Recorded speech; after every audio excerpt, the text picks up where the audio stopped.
All right. Um, yeah, so I'm going to post the recording on YouTube. So if you want to review it or if you wanted to use it as a reference for other people, go for it. And I've already sent out a link to everyone, hopefully, because you're here, you've gotten that link. So welcome. Today we're going to be talking about methods. We're just going to be reviewing it because I noticed that in some of the classes, some students were struggling to articulate what methods were. We're also going to be talking about arrays and partially filled arrays is just a way to use arrays. Going to review documentation. We're going to talk a little bit about classes in general, and then we're going to review the Pokemon activity that I did last session, and sort of the strategy that we took when we were making our Pokédex. And then we'll work on a bank and a bank account class, as well as a main that will be able to interact and use them. Yeah, so that's the plan for today. So that's, and then let's do the check-in. So everything's good in Jeffland. Everyone's able to log in Jeff server. Everything's good on the website. You've done assignment 4, and hopefully you've looked at assignment 5. And then did anyone have any requests for any kind of content that you wanted me to cover in this session or in future sessions?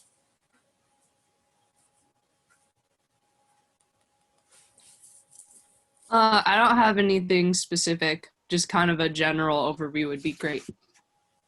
Of the topics that were listed, or? Yeah. Okay. And Sean, how are you doing? I'm good. I feel the same way. Okay, great. So, methods are essentially a way. Well, actually, let's look at the definition. This is out of a straight out of a dictionary. A procedure, technique, or way of doing something, especially in accordance with a definite plan. And this definition holds true in programming as well. Is that it's just a list of things that are going to be done, and there might be decision making that happens. There might be loops. There might be calls to other methods within it. But essentially, the indication that you should be using a method is if you have like a block of code that really doesn't have any dependencies, like maybe it doesn't need a ton of variables from up above, or more importantly, that only one thing out of that block of code, like a result, is what needs to be preserved. That everything that it created maybe to do its job isn't necessarily needed below. There's only one thing that's needed. That's a pretty good indication that you should probably use a method. Is that if you have something that doesn't really have, if you have code that only has like one dependency for the code that's above, you can sort of take that away and take that out and put it in a method. And I'll show what that looks like. And then another good indication of needing a method is if you have a lot of code that looks like a ton of stamps, where maybe only one value for variable changes within all of those sort of stamps of code, where it's those 5 lines or whatever are duplicate and they appear all over your code. That's a pretty good indication that you should probably be using a method. We also call methods member functions because in Java, everything is part of a class, and that's like the next slide is classes, in a few slides. But yeah, so in Java, everything is inside of a class, and so everything is a member of a class. And so we say member functions, which is synonymous with methods. So if you're ever talking to somebody who does C++, they call them member functions. But in Java, we pretty much call them exclusively methods. It's just something mindful to know that those two words mean exactly the same thing. and that with methods, we essentially, let's go back. Actually, let's just open up a J shell. Okay.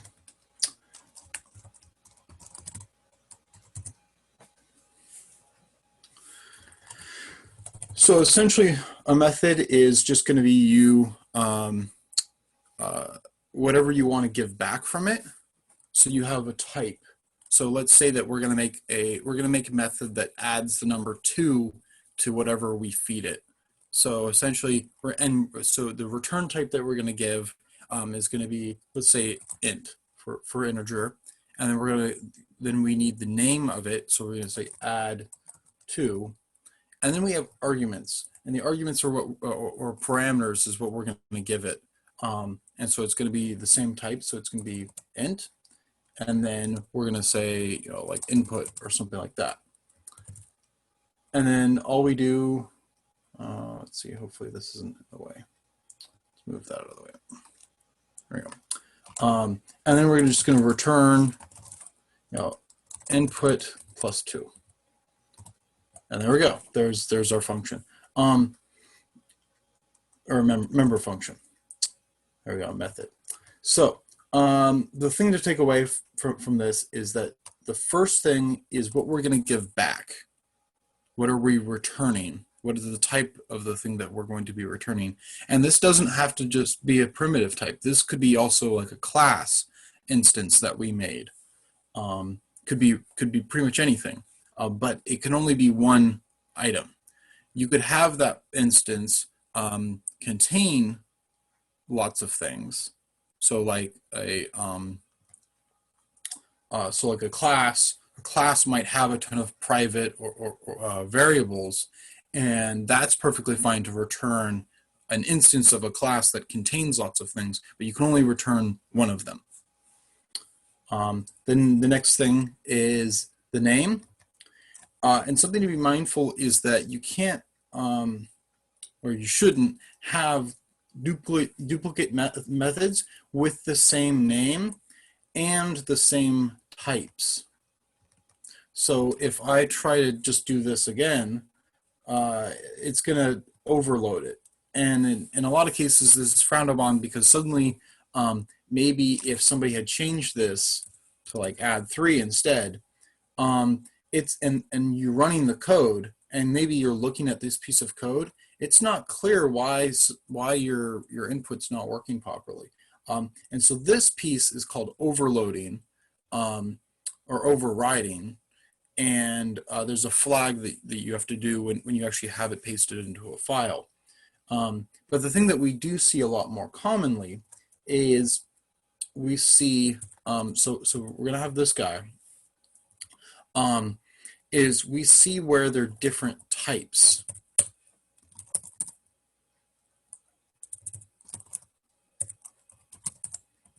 If I could spell, that'd be great. I'll just promote this to a double. You don't need to, but just to make it more clear. And this is perfectly fine. Notice how this just says created. It doesn't say modified, because now we have 2 different add to methods. We have one that is that consumes integers and gives back integers, and we have another one that consumes doubles and gives back doubles. And this is perfectly fine syntax and is actually encouraged, because now your code is able to do more things. It's able to deal with more types. Yeah, okay, cool. So that's that. Okay, so that's methods. Any questions about methods?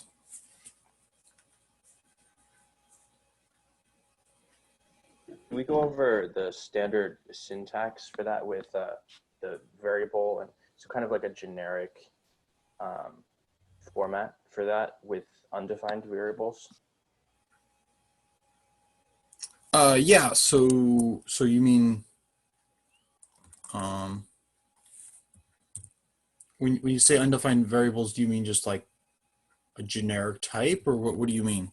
So we have the curly braces and the type of the variable, right? So okay, there it is. So we have the variable type, and then we have the method name, right? Yeah. Yes. And then we have inside the parentheses, we have the type of variable and the input would be like, is that an example or what is that? So what input is input is the name of the variable that we're going to give based on how we use it. So we have our add2, and then if we call it, we say add2, and then say that we give 1.1.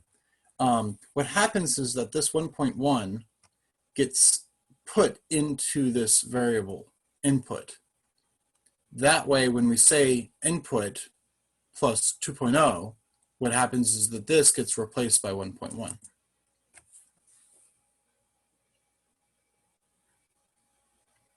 So this here is going to be the name of the variable internal to this based on whatever argument was given. And so I could make, so say I make a double, I'm going to call it D equals 5.0. Whoops, wrong language. I could call add2 of D. And what happens here is that D, whatever value D has, is going to be the same value that input has. And one of the also nifty things about scope is that if for some reason input in here changes, it doesn't affect this D, because what happened is it took this value and made a copy of it and stuffed it into input.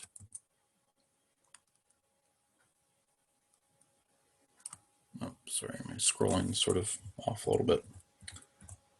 But yeah, so and you can have as many arguments as you want in here. So if we just wanted to make an add method, could say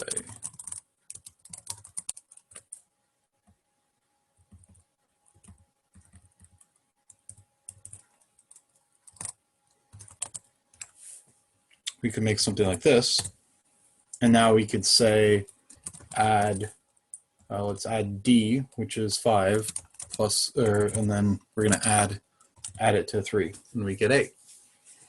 So you can add in as many arguments as you want. And so what happens is that the D, the value that's in D, which is 5, gets copied into input 1, and the second argument, 3, gets copied into input 2. Cool? I missed that. What was that? Sorry, I didn't hold it down. I just had an issue, but I was going to say that this potentially has relevance to assignment 5 because we're adding the mole mass of chemical formulas. So would it make sense to use a method like this within our code? Yeah, you should definitely have a few methods in your code. In fact, let's see. Let's open up.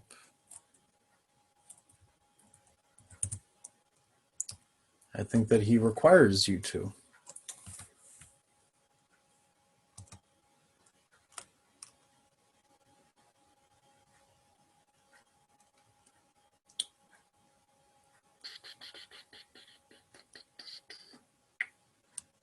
Yeah, so so here's a yeah, so here's a method here. Here's another method, and here's another method. And so these guys get passed. So here's an array of elements, of chemical elements. Here's an array of of strings called tokens. Here's another argument, and here's another argument. So both of these have 2 arguments. So yeah, methods are definitely going to be needed for this assignment because that's what's provided. Okie dokie. So yeah, that's methods. Very useful tools.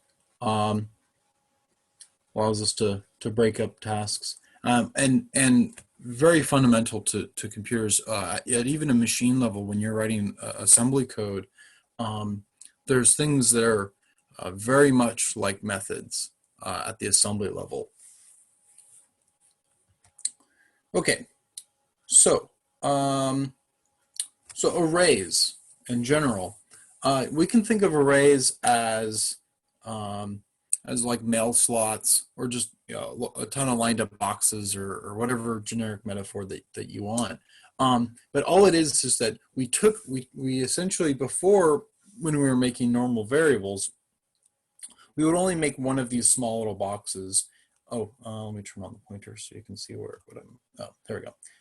So we only had one of these boxes that we could actually store stuff into, and that's pretty useful. But suddenly, when we want to be dealing with lots of data, or maybe an unknown amount of data when we're writing the code, but maybe when the code's running, that amount of data is known, suddenly we need the ability to scale our program to be able to handle more and more input, or more data of some kind. And so one of the ways that we do that is we use these things called arrays that essentially allow us to make a ton of space based on the capacity. So we would have code that, this is, oh, is this the right language? Do we call it bool in Java? Sorry, I think it's called Boolean, right? I believe that true or false statement is a Boolean in Java.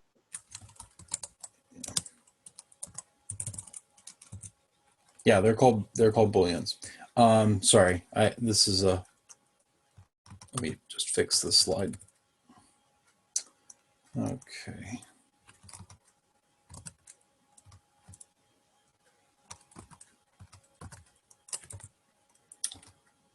So let's just make an int called capacity, and we're gonna stuff in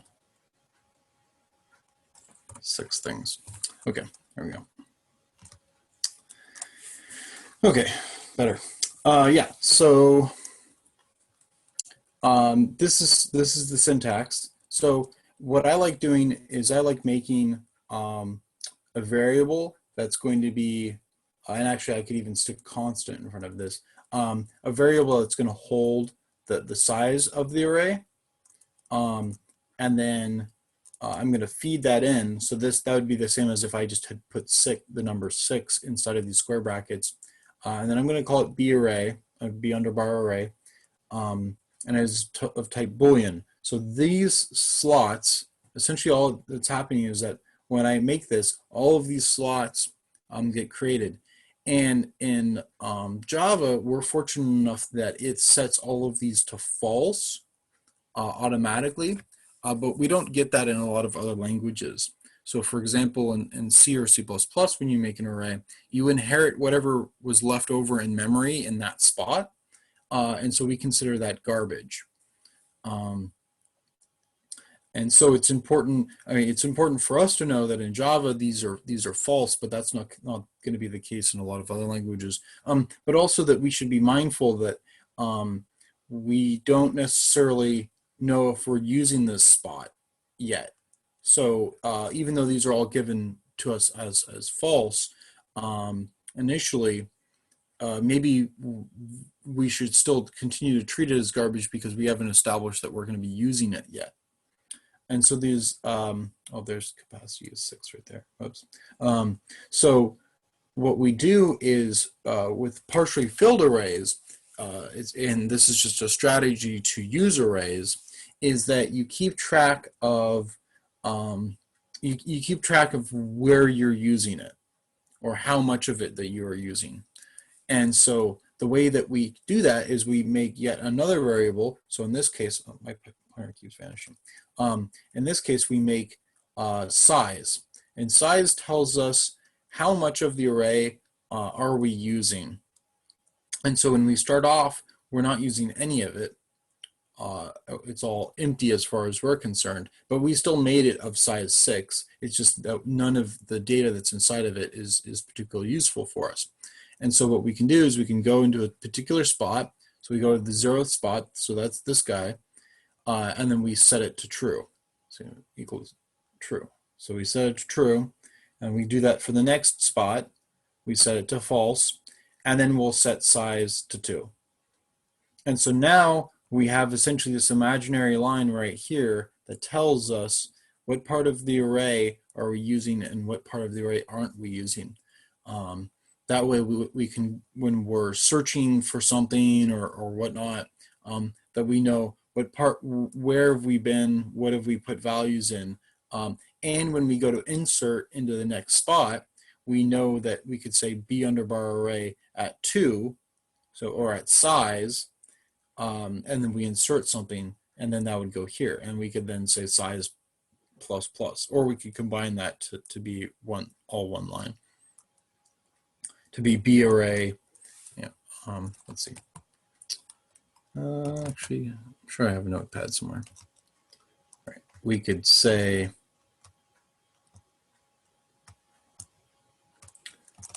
the underbar array at size plus plus equals true or whatever. Right. We could just, and so what's going to happen here is that this happens last. This is a post increment. So size is 2. So what happens is we get the number 2 here, b array at 2. Keep in mind that we start counting arrays at 0. So it's 0, 1, 2. So in this spot, we are going to set this to true. And then after we're done with that, then we increment size. So now size is 3. So if we keep just running this line, if we run this same line again, this guy becomes true, this guy becomes true, and this guy becomes true. And then if you try to run it after this point, you're going to get an array index out of bounds because suddenly now you're outside of the array. And I encourage you to accidentally do that and see the error, because that error is going to pop up a lot whenever you're dealing with arrays. And something to be very mindful of. Oh, I know that error, and I know how to fix it, and I know what I'm doing. Maybe I ran the for loop an extra time or whatnot. Yeah, so that's arrays. And the thing to take away from arrays is we have our type that the array is going to be, we have the name that the array is going to be, and then we have the size that it's going to be. And that's pretty much it. And in the case of partially filled arrays, you should have some other variable that keeps track of how much of the array has stuff in it that you care about. Any questions about arrays and partially filled arrays? So the int capacity equals 6. Is that the size of the full array? That's this, yeah. So that would be well, that would be the, yeah. If the array was full, then it would have 6 elements in it. And so what we should do is every time we go to put something in the array, we should make sure that our size plus 1, or yeah, our size plus 1 is not capacity, because capacity is the number of elements. So the index of the array is 0 through 5, right? So this is 0, and all the way over here, this is 5. So we need to make sure that if we're trying to insert something and our index is above 5, that we're full, and that we need to let the user know, hey, we're full, instead of crashing. So we change the size to 0, and then we set 0 to true and 1 to false, and then we change the size to 2. Yeah, because now there's 2 things that are valid. So the 0th spot and the 1st spot have data in it. So size is telling us how many things in this array is valid data that we're working with. Oh, okay, I understand. Thank you. And so then every time we add something, we just add 1 to size, and that essentially is also pointing to the next spot that we could write stuff. So that's why we can write something like this, is that size is 2, which is the index of 2, which is garbage right now. And if we put something into and then we increment it, so it's doing 2 things. It's giving us the index of the next spot that we can put stuff, and it's telling us how much stuff in the array is valid stuff. And that works because we start arrays at 0, which every good computer scientist should do, except unless you're working with MATLAB. MATLAB is weird. It starts arrays at 1. It's barbaric. Okay, cool. So yeah, so that's arrays and partially filled arrays. And again, just like with the methods, you can put any type here. You could even have a class type of something that you made that you could stick here. So you could have an array of Pokemons or whatever, and we'll look at that. Okay. So classes. So not like the class like what we're in right now in 12j, but as in a classification of things, as in groupings, right? So what are these all of? What are these all a classification of? Video games. Yeah. And what about this? Cars. Yep. And then this one's a little trickier. Computer accessories. Laptop. So what do you use all of these for? A keyboard. A keyboard fits under the classification that these all are. How do you use all of these?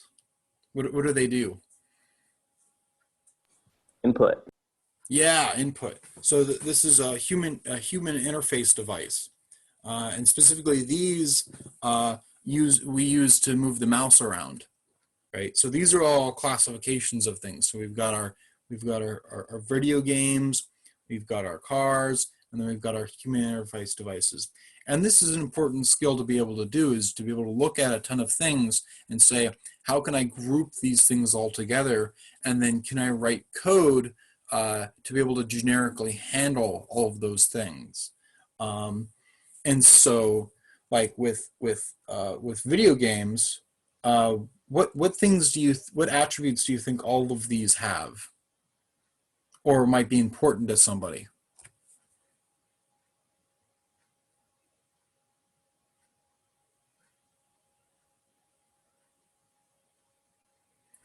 I think Sean knows the answer.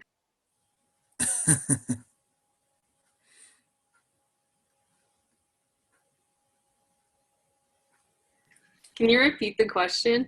Yeah, so if for example I was talking about these games in general, or maybe saying like, hey, you should play this game, what things about the game might be important for you to know in order to let you know whether or not you can play it, or whether or not you're even interested? What kind of details about it might be important to know? Maybe like what machine they can run on. Yeah, that's a really good attribute that all of these the class instances should have, of the console or the machine or its requirements. What other things do you think video games are good to know? If you have a child, whether or not it's appropriate, what kind of attribute would we use for that? Rating. Yeah, some kind of rating, an age limit rating or whatnot. So there's these attributes. Maybe if it's going to be on a computer, that there are system requirements, and that's an important thing to know before you go and buy the game. Do I have enough memory or whatnot?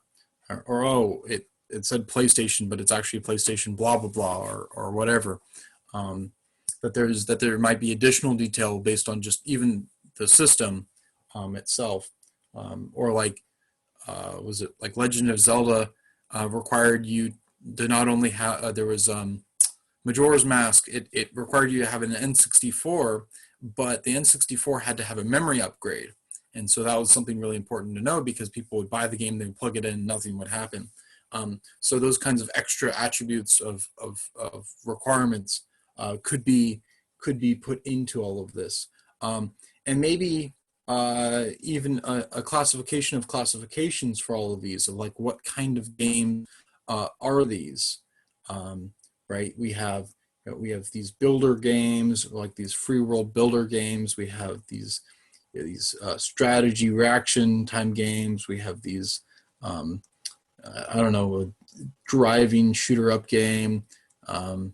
We have side scroller games, all those kinds of things that may also help somebody make a decision based on buying it or playing it or whatnot.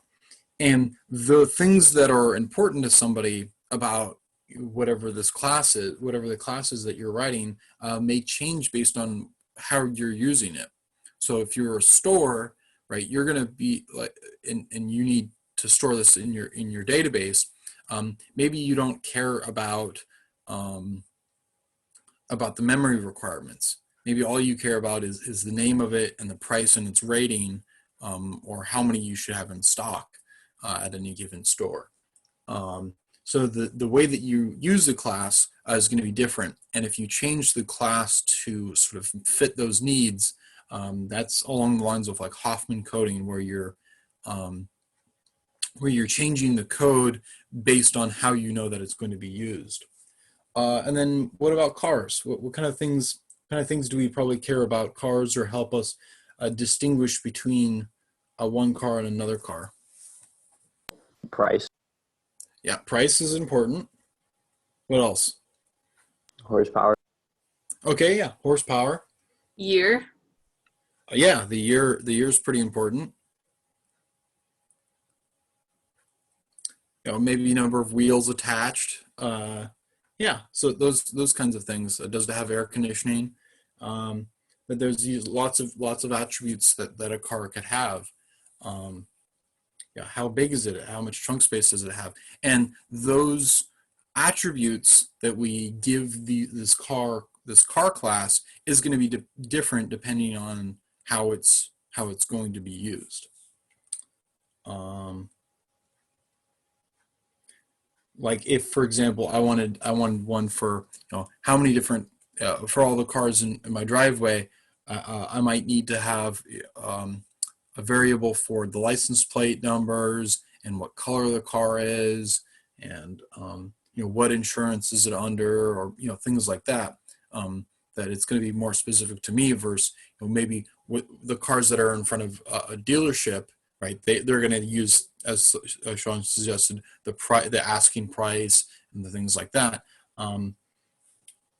Yeah, so that's classes, and just something a little mental exercise to go about when you're wandering around and looking at things. Is you see a hodgepodge of objects in front of you.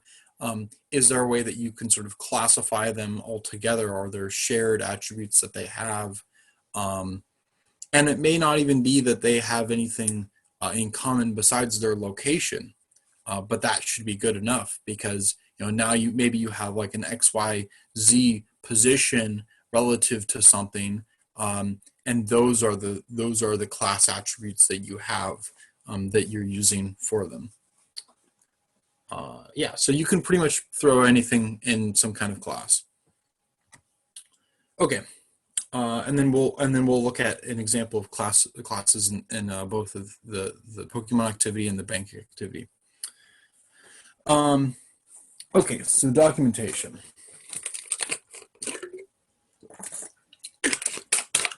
So documentation is really, really important.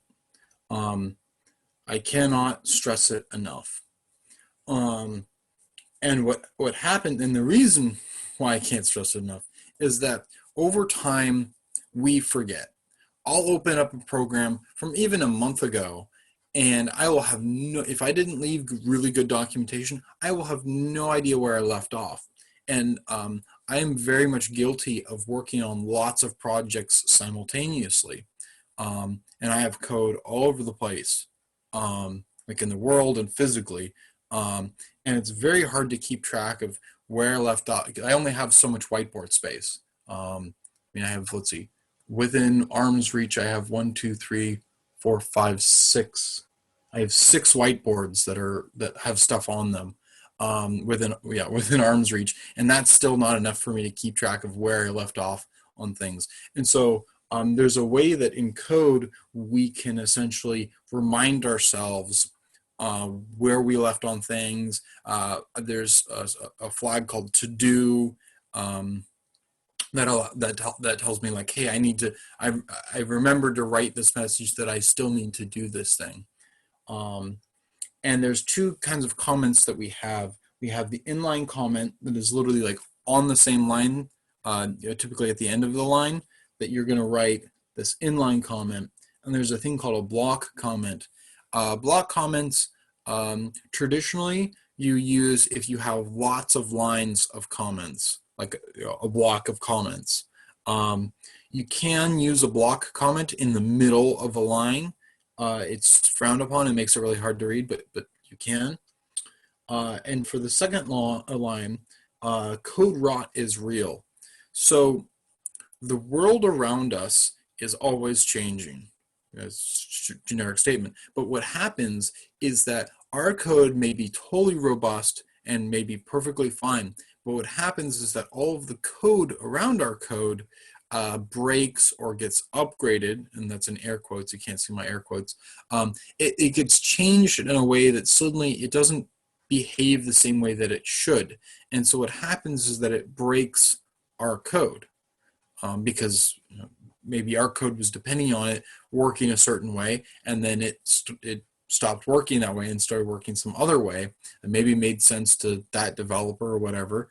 And sometimes when we're coding, we'll realize that something was coded wrong, like somebody else's library was coded wrong, and we still use it, and we just keep in mind the way that they wrote it, and we sort of work around it. So for example, if somebody, like the add one example, if for some reason they were adding 3 inside of the add one, we would just take whatever value it gives us back and we would subtract 2 and we would just keep using it, and it would be perfectly fine. It's a silly example, but that happens in libraries that you might be using, is that it may give you back something that's almost correct and you just have to sort of muck with it a little bit. But what happens is that now say that the company or whatever that made that library, they now update it to actually do the correct thing, and now that breaks your code. That's called code rot, where suddenly your code stops working because of the world around it changing. And so if you leave comments saying, hey, I'm doing this hack because this library was implemented improperly, suddenly now it's very easy to go into your code, find why your code stopped working, and fix it very quickly. Yeah, so that's really important, that anytime you do any kind of hack or you're doing anything that's not very clear, you should leave a comment. And so there are some specific kinds of comments that we should be using called Javadoc Comments, which Jeff showed us last week. And so you see these things with these flags. So you see, here's an example of a block comment. Notice there's lots of lines. And anything between this slash star and this star slash is a comment. And so we have these specific kinds of flags that allow the Javadoc program to grab and generate those HTML documents that we saw last week. Like that web page, whenever you look up Java, Java Scanner or whatever, and there's this nice website that has lots of little clickable links and it jumps around and it describes everything. All it's doing is is that previously somebody had written code that used these, and it just scraped these out of the code and generated the web page. So typically at the top of your program, you have this @author. So notice how it says classes. That's essentially that you only use this @author for the classes. I have seen the @author for methods. That happens when you work for like a big enterprise where one file may have lots and lots of people working on it. Maybe one person writes one method and another person writes another method, and you need to keep track of who done what. Then it would be appropriate for the author to be also for methods. But in general, each file is just given to one person to work on. Also, what can happen too is that you can have multiple lines for the author. So if you have multiple people working on that document, you can have multiple authors. Version. So for classes, I don't think we use interfaces in this class, but just know that it's also used for interfaces. So if you have multiple copies of your program floating around and you need to keep track of which program is which, or you're generating documentation, like those web pages, for the different versions you have, the way that you keep track of that is you have this @ version and then you assign some kind of number. And so sometimes people have numbers with lots of dots.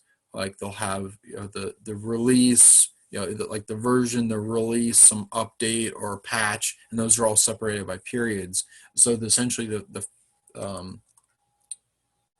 just open up. So essentially, for version, you would see something like 0.0.1.2.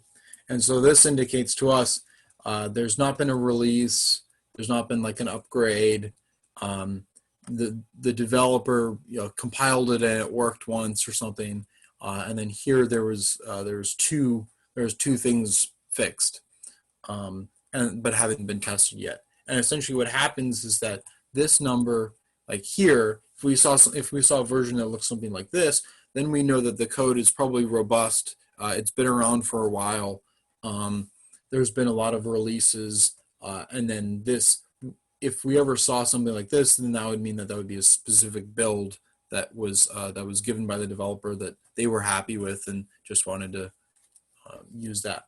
But in most cases, this is the digit that we care about the most when we're looking at the version.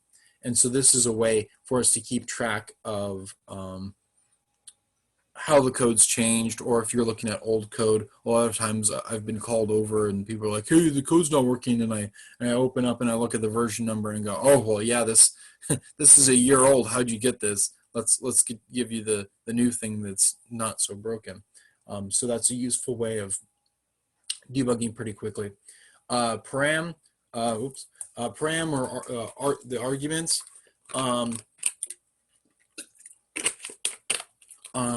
So we use these. We use this for methods and our constructors, and this essentially is a way that we're able to specify the type, the name, and maybe give an explanation of how those are being used. And then at return, so we use this for methods. This is what it's going to be given back.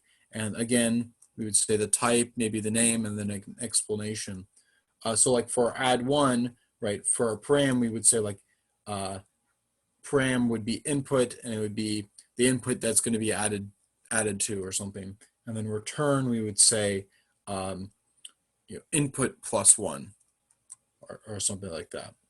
And that way, if somebody was to read our comments, or just our Javadoc comment, that they wouldn't need to look at the code at all.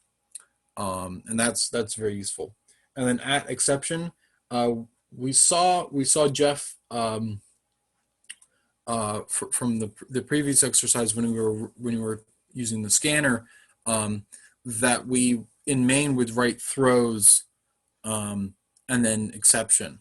And what we do here is in the comment, we have this at exception or at throws. Those are synonymous. And that essentially in the documentation will say, hey, this code can crash. And maybe we give an explanation. We say at exception, ran out of user input, or this program crashes when it runs out of input, or something like that. And another thing, the last flag that I want to talk about is the @C. This is really useful if you are implementing something from like a document, and maybe you have the link to the document here. A lot of times when I'm implementing algorithms, I'll put the link to the Wikipedia page or the textbook or whatever the algorithm's from. I'll put that in for the C, because then if I'm checking my work, I can just click it. But also if somebody else is confused at what my code's doing, they can click and they can go to the Wikipedia page or whatever the document is, and then go, oh, okay, this is what he's trying to do, and then they can go back to my code and they can make sense of it easier. And so let's look at an example. Let's just look at the scanner class, for example. Okay, come on. So this web page was not written by a person. What happened was that they wrote, a person wrote a Javadoc with these things in their code, and then they ran a program called Javadoc, and it generated this web page. And so here, right here, if we, actually it's a little small, sorry. Okay. So if we look here, this modifier and type, that was this return thing. So all of these are the type that was the @return. So actually, let's just click on a particular one. Yeah. So here's the definition, or the prototype, and then here, all of this stuff is if you put it in the same block comment. If you just like stuck all of that here or here in the block comment, that's where all of this comes from. There's our parameters. So anything that we write in the parameters here is going to show up below there. Anything that we put in the return is going to show up here. Anything that either has the @throws or @exception is going to show up here.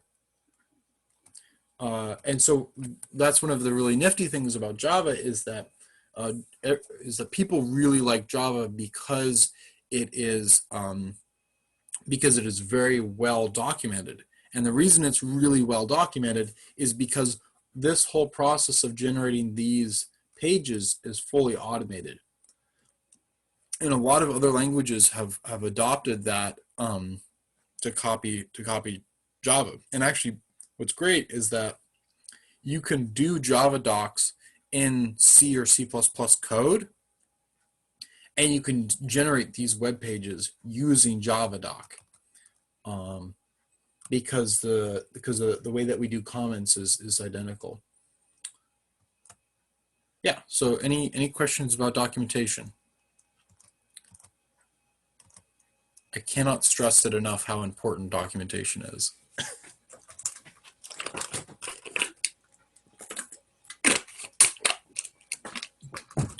Okie dokie. All right, then moving on. So let's just open up the activity that we had done last week. So essentially, this is what we had started out with. But let me just open up what we did. Actually, it was Jeff.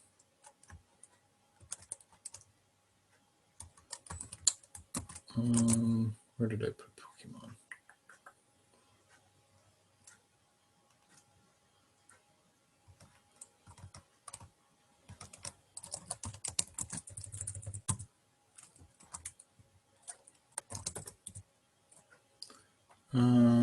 Okay.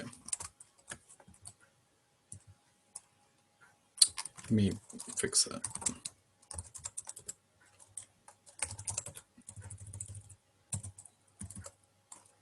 Somehow my Pokemon didn't get saved. Okay. So this is essentially what we ended up doing. So we made a Pokemon class. And so actually, let's just start from the beginning. So we make a Pokemon. So this is calling a constructor to a Pokemon. And so the things that we're going to feed it are its name, its HP, its attack, and its speed. And so this is how we create a new instance of a Pokemon. And then we're stuffing it into an array. And notice, just like the syntax for the array, sorry, this is just, the tabbing is just awful. There we go. So Yeah, so it's an array. We're going to call it Pokédex. It's of type Pokemon, and it's got 151 spots in it. And so when we create a Pokemon, we can either assign it as a variable. So like for Squirtle, that's going into a Pokemon called Squirtle. But in this case, a pure Bulbasaur is going directly into a spot into the array. So there's no variable name for there's no instance name for Bulbasaur, because we're stuffing it into the array immediately. But like Squirtle here has a name, SQU, and then we can also stuff Squirtle into the Pokédex. And so what's nifty is that here I could write Pokédex square bracket 1, close square bracket, dot battle, or I could say SQU dot battle and then this, and this would cause them to battle. And so if you were to add like Pikachu, for example, would you go under Squirtle and just be like Pokemon like Pika equals new Pokemon? Would you do the same thing? Yeah. So if we want to insert so we could say Pokemon, and we could say Pika equals new Pokemon. Let's see. Let's open up. Actually, no. We'll just make it up. Right, and then we could just give it random values. We could look it up later, but something like that. And then if we wanted to insert Pikachu, we could just say it's lowercase. Right? Oh, no, it is. I never even bothered to see if this compiled or not. Pokédex.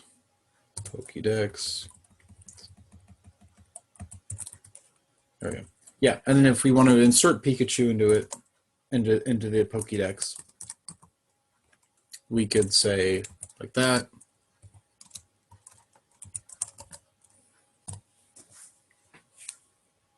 Cool. Yeah, cool. I really like Pokemon, so this works for me. Great. Yeah. So, and we could even read. I have a file that's floating around. Then that's actually how we populated Bulbasaur and Squirtle. Is we just copy and pasted from the file directly last week. Hey,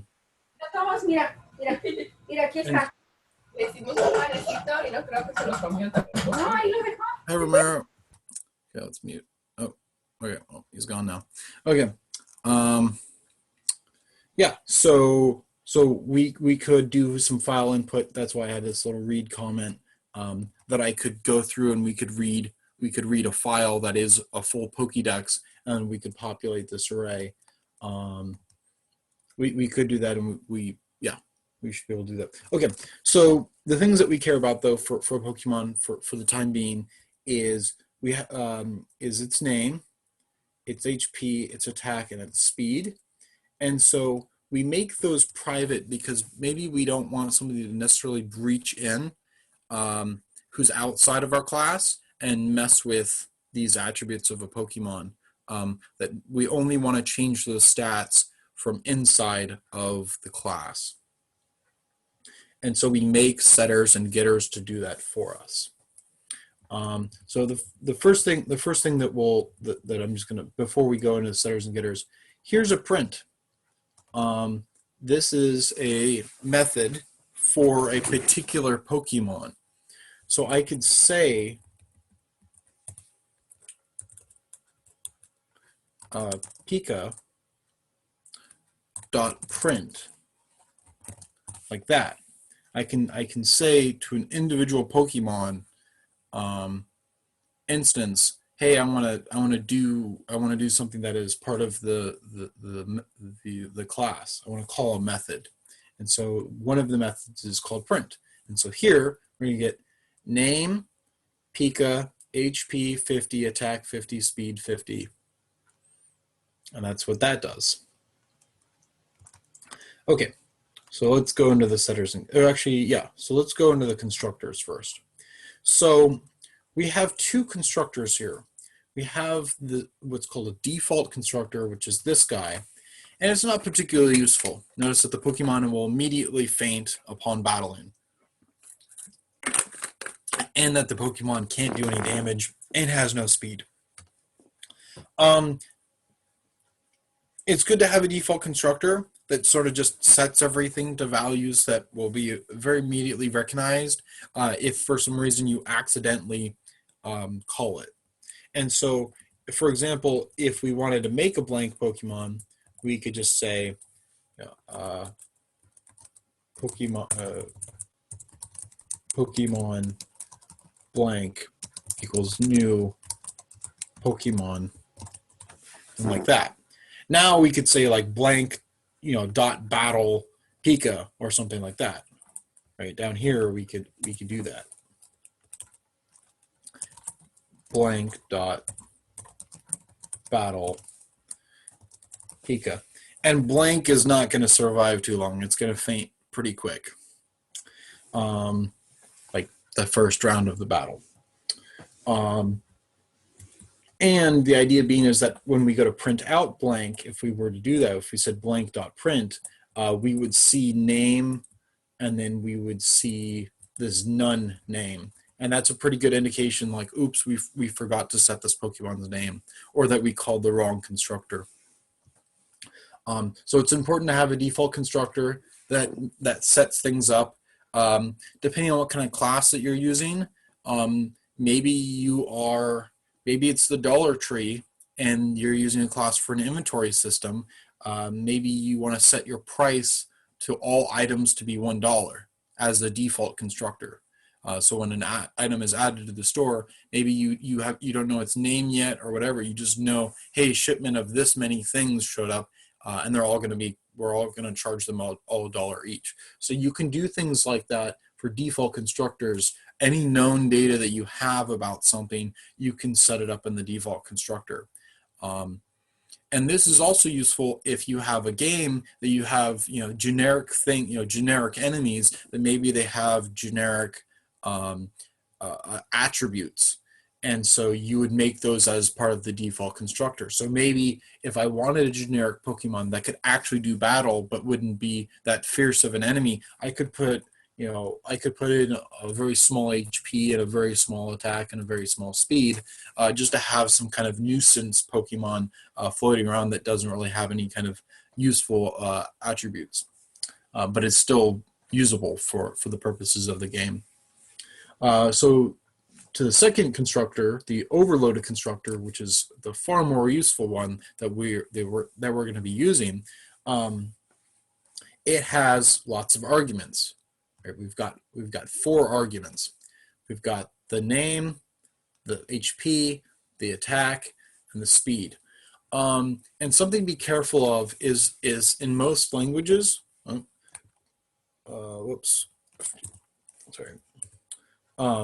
In most languages, the word new is reserved, and we can actually see that in this editor. If we just say new, notice how it's colored. That indicates to us that it's a reserved word. So just something to be careful of when you're making these variables. We could just say name and name, but what we would do instead is we would say this.name, just to make it sort of clear which one we're talking about. I don't like that. I'm also lazy, so I tend to just stick a new in front of it, and do it that way. But this we notice in the getters down below that we use the this syntax more, but it's not necessarily necessary. Okay, so let's just finish this constructor. So whatever the new name is, and so if we go down to here, this Bulbasaur goes into new name. We then take new name and we assign it to name, which is this name here. Cool. So essentially when we call that constructor, that thing that we passed in gets passed in as new name, and we take new name and we assign it to name. And this is how we construct a Pokemon. And we do the same thing for all of these. All of those numbers that you saw, those get fed in one at a time to the member variables of a Pokemon. And so this is how we construct them. And then we have our getters, get name, get HP. And so this allows us, if we're outside of the class, to be able to get a Pokemon's name because we made the name private so that nobody could change it. But this allows us to be able to get the name.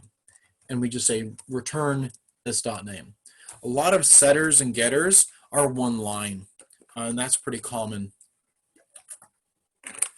And this helps us avoid people reaching in and changing our variables, because maybe our class, the way that our class operates, is dependent on those variables only being changed from inside of the class. And that's really important because maybe if somebody reaches in, maybe we add an array and somebody reached in and changed the variable that tells us how big the array is, and then we keep running and then we crash. That would be considered bad. And so you want to protect those things. But if you want somebody to be able to adjust the array size, you have what's called a setter. And so like this is set HP. And the setter, what it could do is it could make the array a little bit bigger, and then it's all good.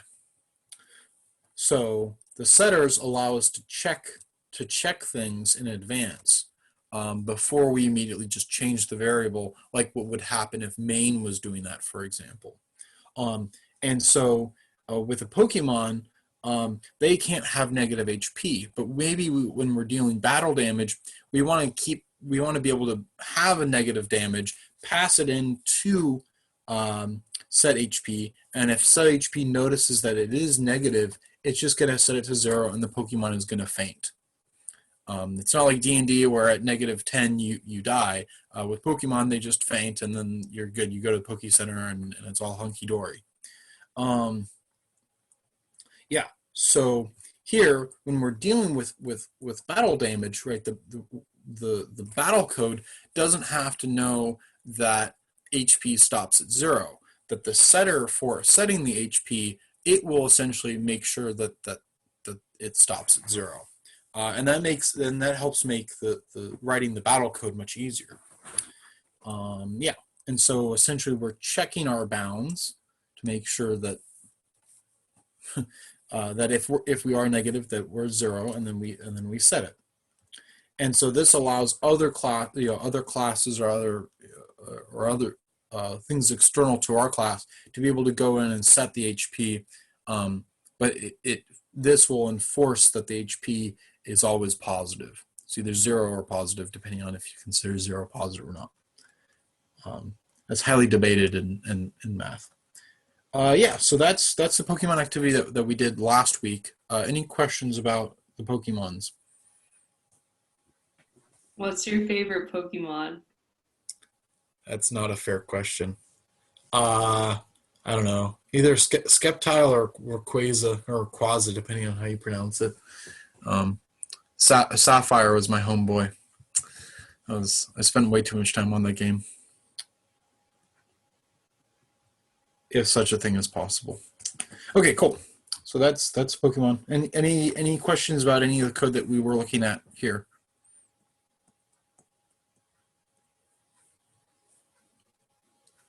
This example was really helpful. Thank you. Yeah, and this is what we actually all of this was done as all of this was done as a collaboration in the last session. Okay, so let's save that so I actually have it saved now. All right. Okay, so we could do something very similar, right? With this bank activity with bank accounts. Oh crap! It is class time. yeah, so let's all jump off and join Jeff's session. Thanks everyone for coming. Thank you.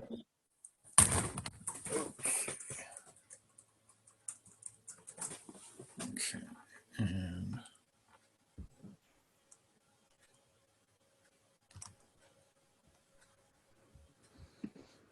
hey, Aaron, I think Jeff's session's starting up, so you should hop over to him. Yeah, no, the thing is,